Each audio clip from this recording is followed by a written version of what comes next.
पूरे भारत में जितनी भी लड़कियां हैं उन सभी लड़कियों के लिए दिल्ली पुलिस की कोचिंग बिल्कुल फ्री ऑफ कॉस्ट कराने जा रहे हैं। मेरे बच्चे, हमने YouTube कैरियरवेल SSC GD नामक एक चैनल है हमारा, उस YouTube चैनल पर जाइए। मैंने उसमें अनाउंस किया है कि किस तरह हम भारत में हर बेटी को दिल्ली पुलिस कांस्टेबल की तैयारी बिल्कुल फ्री ऑफ कॉस्ट करा रहे हैं। तो आइए जुड़ते हैं इस मुहिम से, आप भी इस मुहिम में भागीदार बने और इन कन्याओं का आशीर्वाद लें, जिसकी जरूरत मुझे भी है और आपको भी।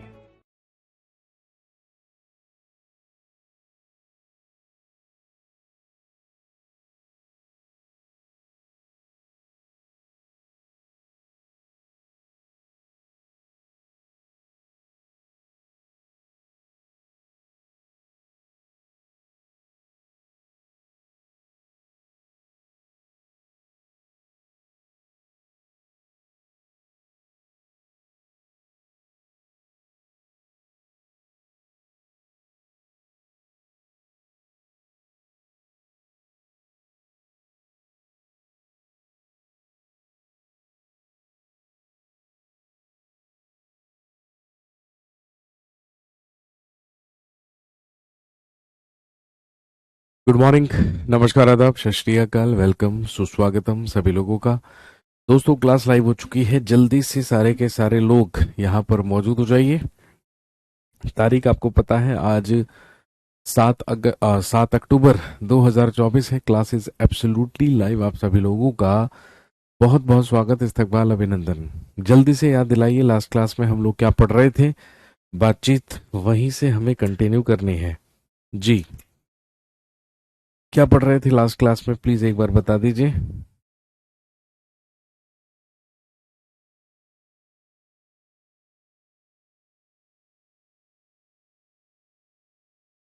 बातचीत हम वहीं से कंटिन्यू करेंगे।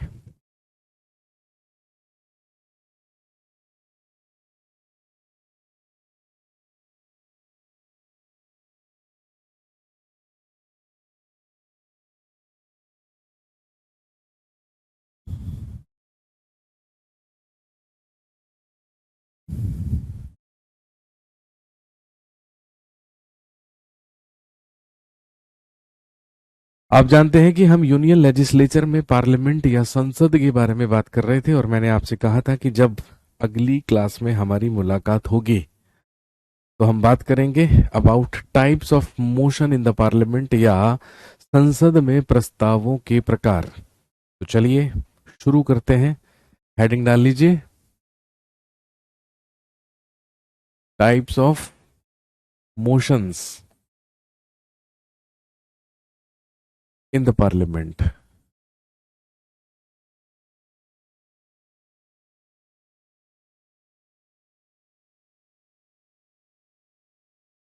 हिंदी में लिखेंगे, संसद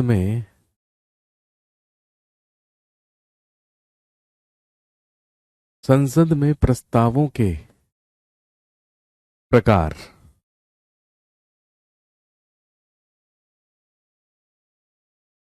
types of motions in the parliament, या संसद में प्रस्तावों के प्रकार।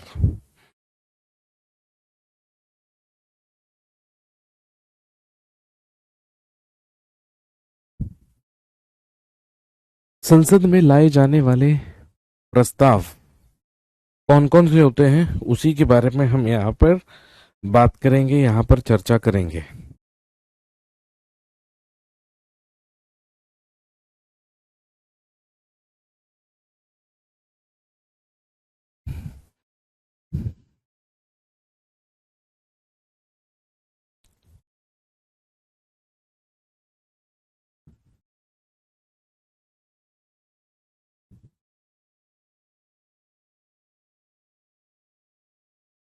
सबसे पहला याद रखेंगे,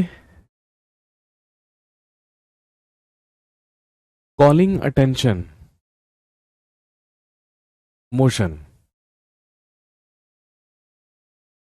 या जिसे आप ध्यानाकर्षण प्रस्ताव भी कह सकते हैं।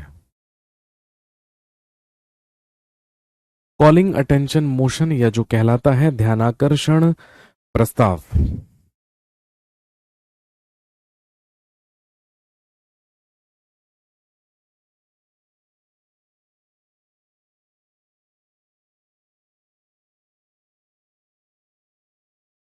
अब सबसे पहले जानेंगे कि क्या होता है कॉलिंग अटेंशन मोशन। लोकसभा के अध्यक्ष या राज्यसभा की सभापति की अनुमति से संसद का कोई भी सदस्य किसी भी अति सार्वजनिक महत्वपूर्ण या सार्वजनिक महत्व रखने वाले विषय पर संबंधित मंत्री या संबंधित सदस्य का ध्यान आकर्षित कर सकता है, उससे संबंधित उससे सवाल कर सकता है और उससे पूछ सकता है उस विषय के बारे में या उस सब्जेक्ट के बारे में।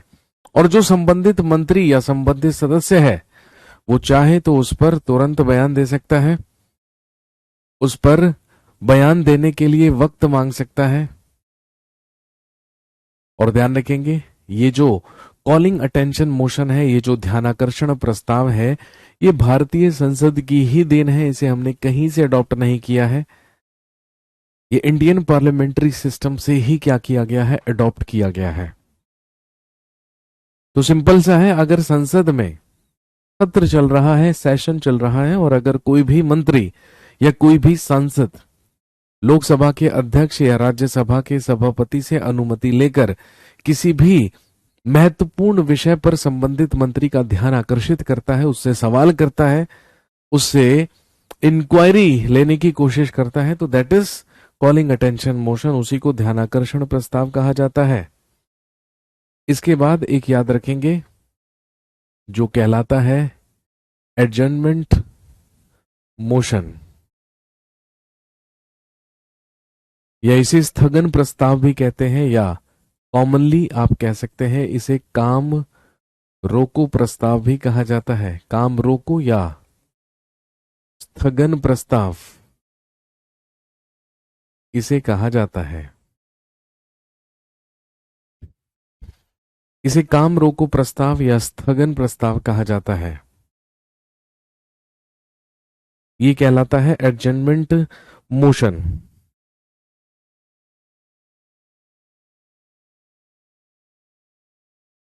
यदि कोई भी सदस्य किसी सार्वजनिक महत्व के विषय पर विचार के लिए संसद की वर्तमान कार्यवाही को बंद रखने का या बंद करने का प्रस्ताव देता है, इसे काम रोको प्रस्ताव कहते हैं। यह प्रस्ताव प्रश्नकाल के तुरंत बाद पेश किया जा सकता है। काम रोको प्रस्ताव का स्वीकृत होना सरकार की नीतियों के प्रति सशक्त विरोध प्रकट करता है। भाई आप जानते हैं संसद में जब सेशन होता है तो सेशन का सबसे पहला ही पार्ट कहलाता है क्वेश्चन आवर या प्रश्नकाल। तो प्रश्नकाल के तुरंत ही बाद संसद का कोई भी सदस्य किसी भी अति महत्वपूर्ण विषय पर चर्चा करने के लिए संसद की कार्यवाही को बंद करने का प्रस्ताव रख सकता है, जिसे एडजर्नमेंट मोशन कहा जाता है या जिसे काम रोको प्रस्ताव कहा जाता है।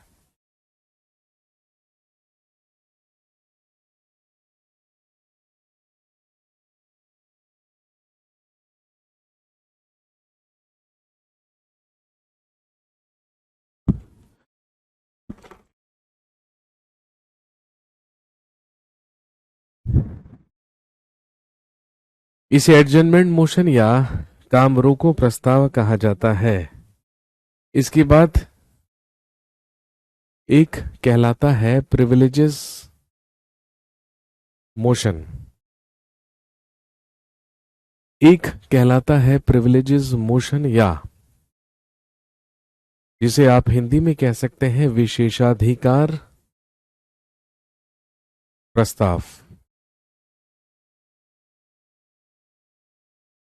एक कहलाता है प्रिविलेजेस मोशन या विशेषाधिकार प्रस्ताव।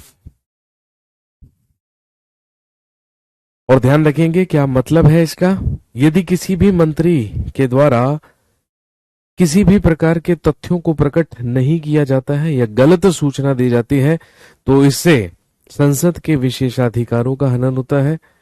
इसलिए कोई भी सदस्य उस मंत्री के विरुद्ध विशेषाधिकार प्रस्ताव रख सकता है। कहने का मतलब हमारे सांसदों को जो प्रिविलेजेस दिए गए हैं, जो विशेषाधिकार दिए गए हैं, अगर कोई भी व्यक्ति उन विशेषाधिकारों का गलत इस्तेमाल करता है या उन विशेषाधिकारों का उल्लंघन करता है तो उस स्थिति में भी किसी भी सदस्य के द्वारा उसके विरुद्ध प्रिविलेजेस मोशन या विशेषाधिकार प्रस्ताव लाया जा सकता है।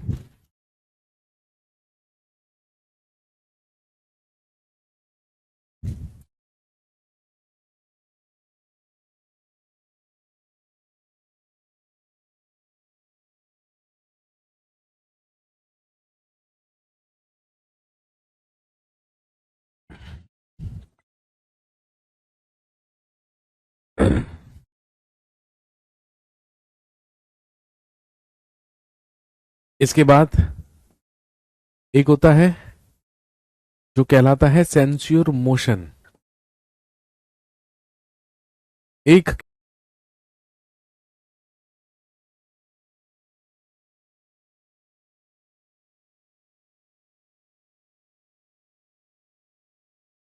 कहलाता है सेंस्योर मोशन या जिसे निंदा प्रस्ताव कहते हैं।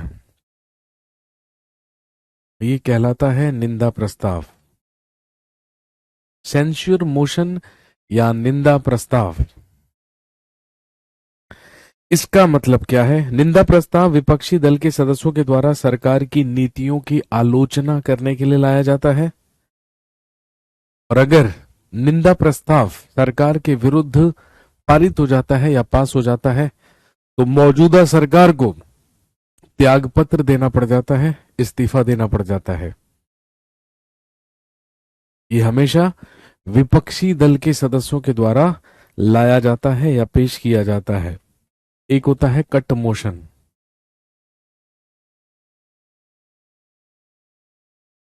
कट मोशन या जिसे कहा जाता है कटौती प्रस्ताव। कट मोशन या कटौती प्रस्ताव बजट की अनुदान मांगों में संशोधन के रूप में प्रस्तुत प्रस्ताव कटौती प्रस्ताव कहलाता है। इसे प्रस्तुत प्रस्ताव को अनुचित बताकर उसमें कमी करने की पेशकश की जाती है। कटौती प्रस्ताव पारित होने का अर्थ है शासन के विरुद्ध अविश्वास, तो इसके पारित होने पर भी सरकार को त्यागपत्र देना पड़ता है। बजट में जिन जिन अनुदानों की मांग होती है उन उन अनुदानों की मांगों में किसी भी प्रकार की कटौती का प्रस्ताव विपक्षी दल के द्वारा लाया जाता है, और अगर वो पारित होता है तो उसका मतलब क्या है? ये सरकार के विरुद्ध अविश्वास है। वास्तव में कटौती प्रस्ताव एक संकेत मात्र होता है।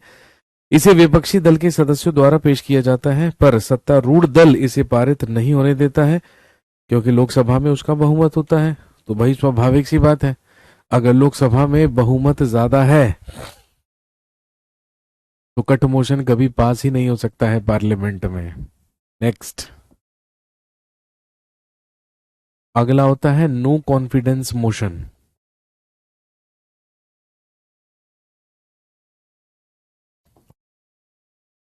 हिंदी में कहलाता है अविश्वास प्रस्ताव।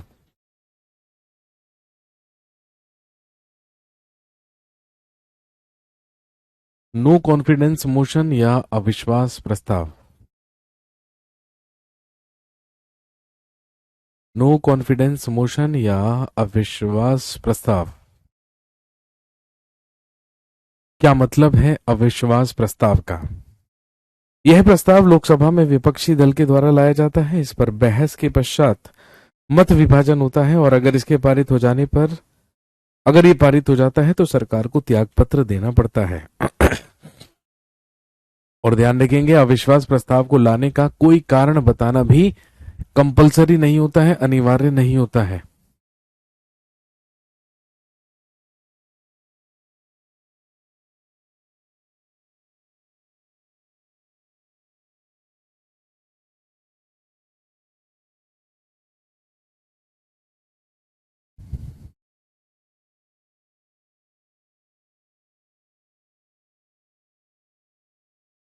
ये वो कुछ इंपॉर्टेंट मोशंस या इंपॉर्टेंट प्रस्ताव हैं जो कि संसद में लाए जाते हैं सरकार के विरुद्ध।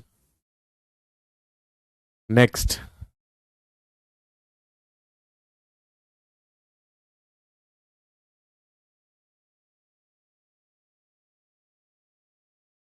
Parliamentary committees. या संसदीय समितियां।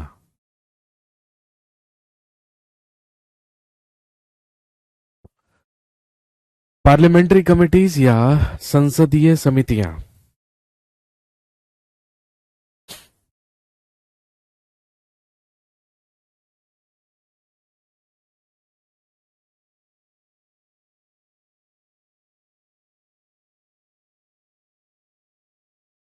लिखेंगे parliamentary committees are not constitutional. लिखेंगे संसदीय समितियां संवैधानिक नहीं है।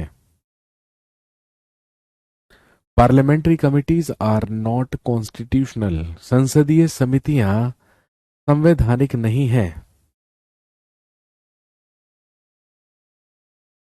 बट फॉर बेटर एडमिनिस्ट्रेशन, लेकिन बेहतर प्रशासन के लिए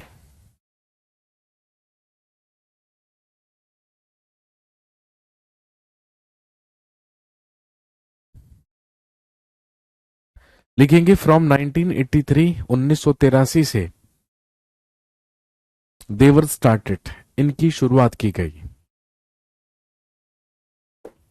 बट 1983 से इसकी शुरुआत या इनकी शुरुआत की गई।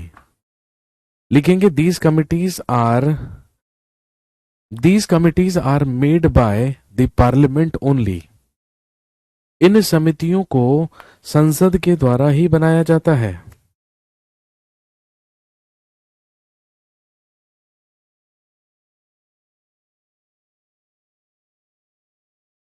लिखेंगे these committees are made by the parliament only.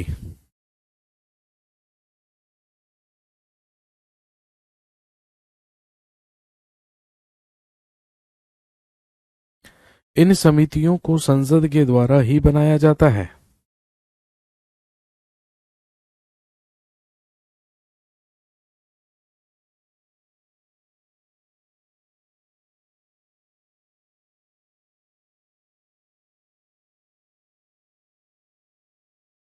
इन समितियों को संसद के द्वारा ही बनाया जाता है।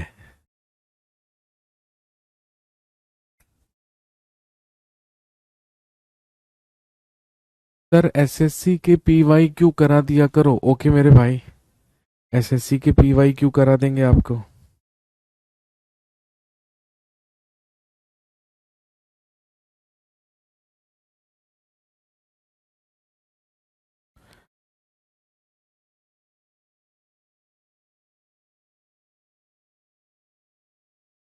अब सबसे पहले ध्यान रखेंगे इन पार्लियामेंट्री कमिटीज को बनाने का उद्देश्य क्या है, इनका एम क्या है। तो आप लिखेंगे देयर एम, इनका उद्देश्य। सबसे पहला लिखेंगे to have control over the executive, कार्यपालिका पर नियंत्रण स्थापित रखना।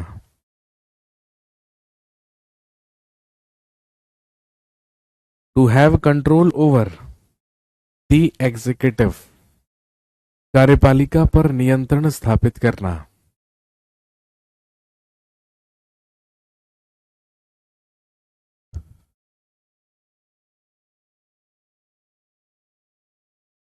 इसके अलावा दूसरा लिखेंगे to make the policies of government more effective, सरकार की नीतियों को अधिक प्रभावी बनाना।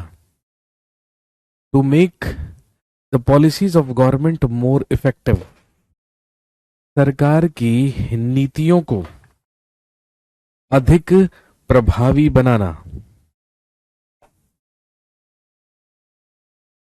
सरकार की नीतियों को अधिक प्रभावी बनाना, ये भी उद्देश्य है किसका, पार्लियामेंट्री कमिटीज या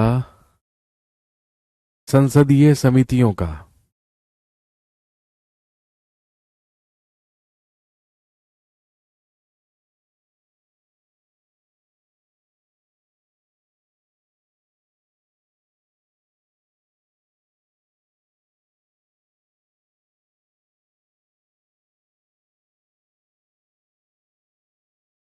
इसके अलावा लिखेंगे to make a coordination between people and the government, जनता एवं सरकार के बीच तालमेल स्थापित करना। सरकार एवं जनता के बीच तालमेल बनाना या तालमेल स्थापित करना भी उद्देश्य होता है इन पार्लियामेंट्री कमिटीज का।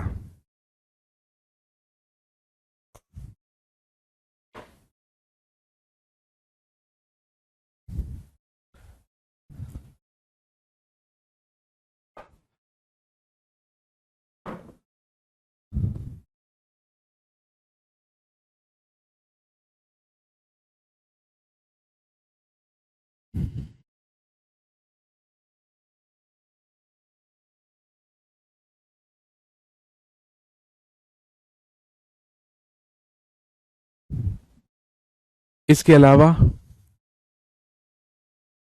लिखेंगे to educate the members of parliament, to educate members of the parliament about administration. संसद के सदस्यों को प्रशासन संबंधी, संसद के सदस्यों को प्रशासन के लिए शिक्षित करना।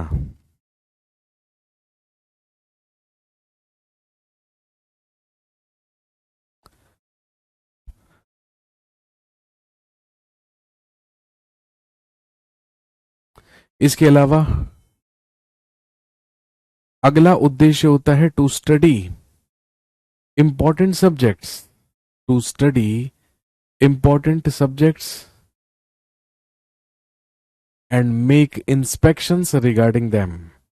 लिखेंगे महत्वपूर्ण विषयों का अध्ययन करना एवं उनकी जांच करना। महत्वपूर्ण विषयों का अध्ययन करना एवं उनकी जांच करना, ये सारे के सारे वो महत्वपूर्ण कार्य हैं जो कि पार्लियामेंट्री कमिटीज या संसदीय समितियों के द्वारा किए जाते हैं।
चलिए अब हम बात करते हैं पार्लियामेंट्री कमिटीज के बारे में। सबसे पहली कहलाती है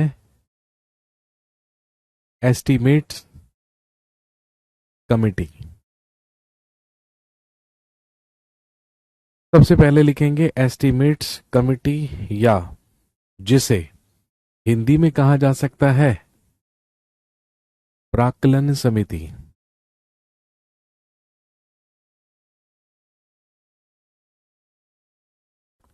एस्टीमेट्स कमिटी या प्राक्कलन समिति।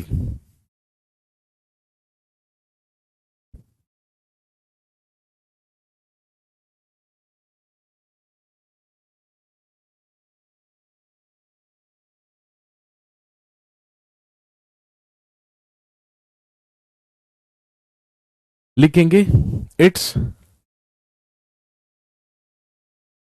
This committee is the biggest permanent committee of the parliament. यह समिति संसद की सबसे बड़ी स्थायी समिति है।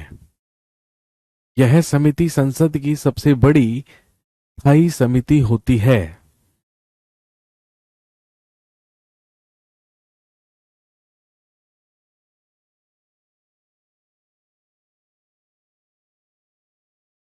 लिखेंगे it has 30 members of Lok Sabha. इसमें लोकसभा के 30 सदस्य होते हैं।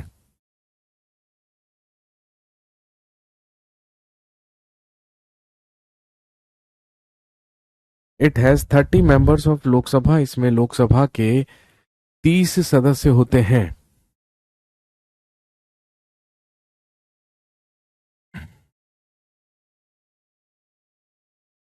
Any member of the government can not be its member, सरकार का कोई भी सदस्य इसका सदस्य नहीं हो सकता। सरकार का कोई भी सदस्य, सरकार का कोई भी सदस्य इसका सदस्य नहीं हो सकता।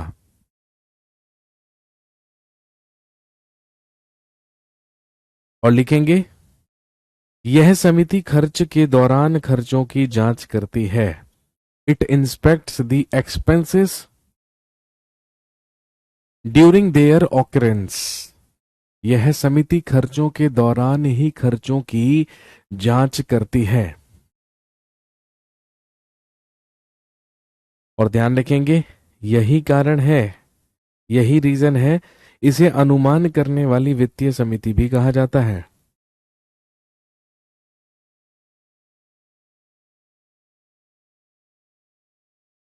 एक होती है public accounts committee,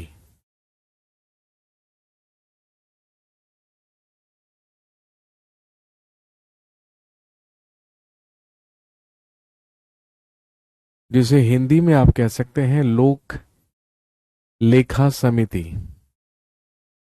public accounts committee या लोक लेखा समिति।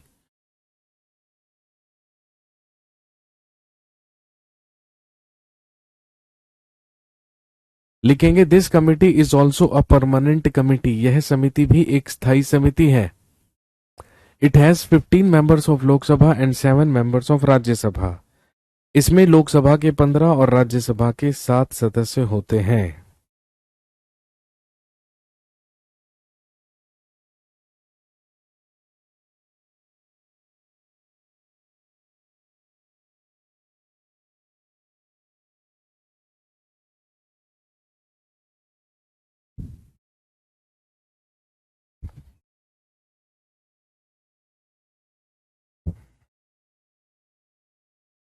लिखेंगे this committee inspects the expenses after they awkward, यह समिति खर्चों के बाद खर्चों की जांच करती है।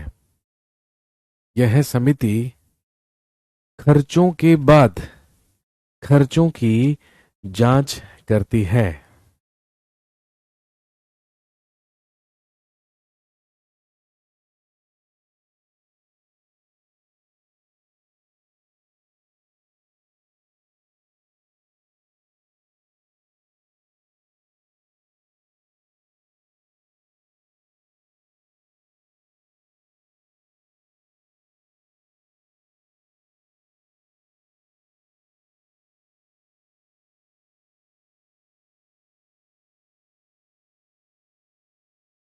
इस समिति का अध्यक्ष सत्ता पक्ष का सदस्य या व्यक्ति नहीं होता है।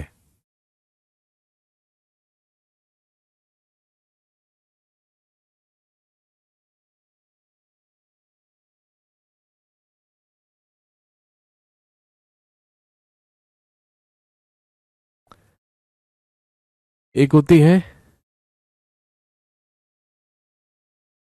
कमिटी ऑन पब्लिक अंडरटेकिंग्स,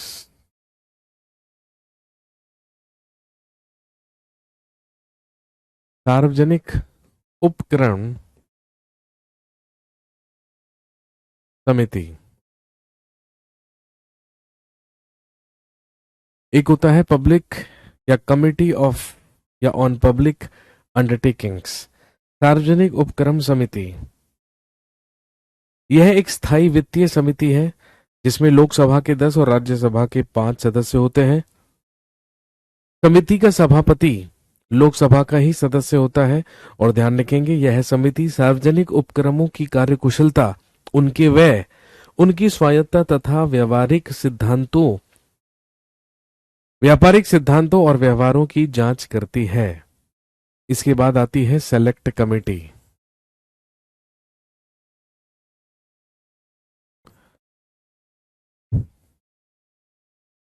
या जिसे आप कह सकते हैं प्रवर समिति। सेलेक्ट कमिटी या प्रवर समिति।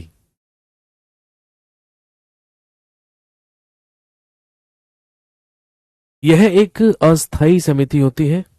It's a temporary committee. इसका गठन लोकसभा और राज्यसभाओं के लिए एक साथ या अलग अलग भी किया जा सकता है। और ध्यान रखेंगे, अगर अलग अलग इसका गठन किया जाता है तो लोकसभा और राज्यसभा से इसमें 30-30 सदस्य होते हैं, और अगर एक साथ किया जाता है तो कुल 45 सदस्य होते हैं, 30 लोकसभा से और 15 राज्यसभा से।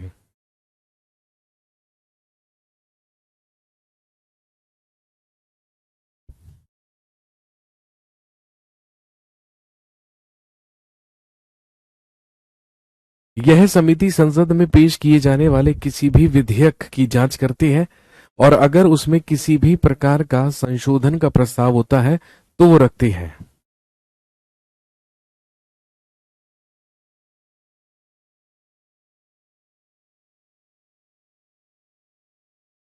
एक होता है रूल्स कमेटी।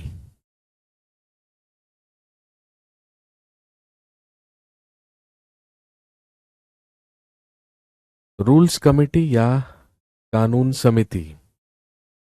रूल्स कमेटी या कानून समिति।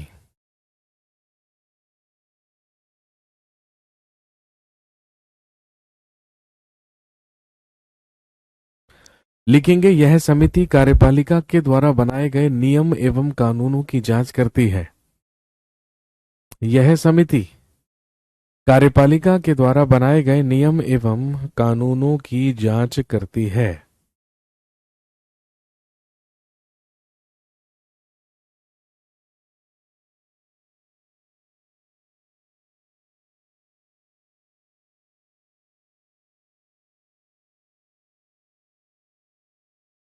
Committee on privileges. विशेषाधिकार समिति।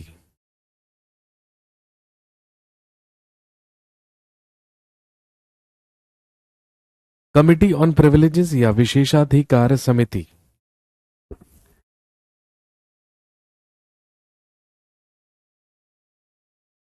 इसमें 15 सदस्य होते हैं जिनकी नियुक्ति लोकसभा अध्यक्ष के द्वारा की जाती है।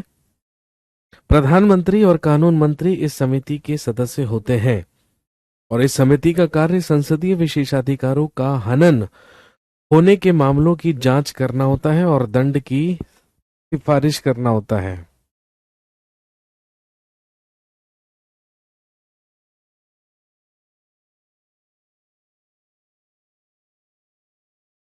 एक लिखेंगे कमिटी ऑन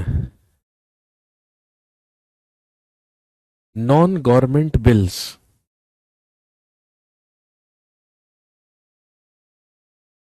गैर सरकारी विधेयक। गैर सरकारी विधेयक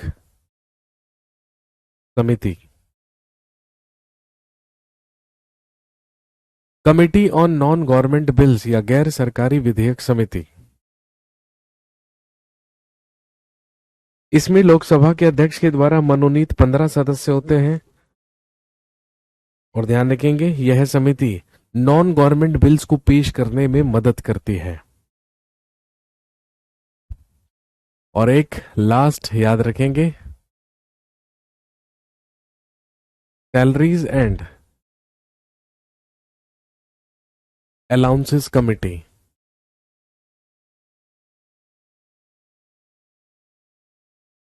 वेतन एवं भत्ते समिति। सैलरीज एंड अलाउंसेस कमिटी, वेतन एवं भत्ते समिति।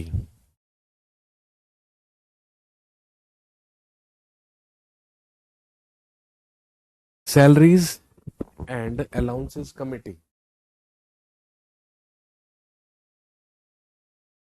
वेतन एवं भत्ते समिति। लिखेंगे, यह समिति सांसदों के वेतन एवं भत्ते निर्धारित करती है या भारत के विभिन्न पदाधिकारियों के वेतन और भत्ते निर्धारित करती है। तो दोस्तों यहां पर समाप्त होता है पार्लियामेंट, संसद, जो टॉपिक हम पढ़ रहे थे। आज की कहानी को हम यहीं तक रखेंगे और अगली क्लास में जब आपसे मुलाकात होगी तो हम स्टार्ट करेंगे पढ़ना संविधान के भाग 6 के बारे में, जिसमें हम पढ़ेंगे अबाउट स्टेट, और अब हम पढ़ेंगे state executive, state legislature and state judiciary. Sorry, उससे पहले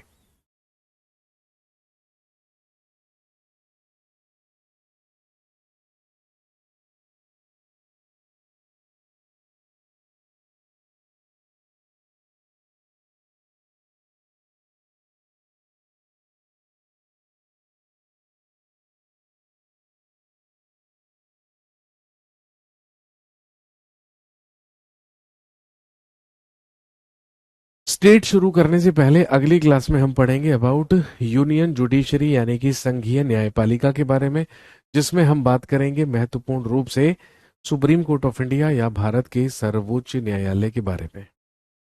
इस बैच से स्टेट एग्जाम कवर हो जाएगा, बिल्कुल हो जाएगा मेरे भाई। आप क्वेश्चंस करके देखिए, आप आसानी से क्वेश्चंस कर पाएंगे। चलिए अगली क्लास में मिलते हैं। Thank you very much, have a nice day.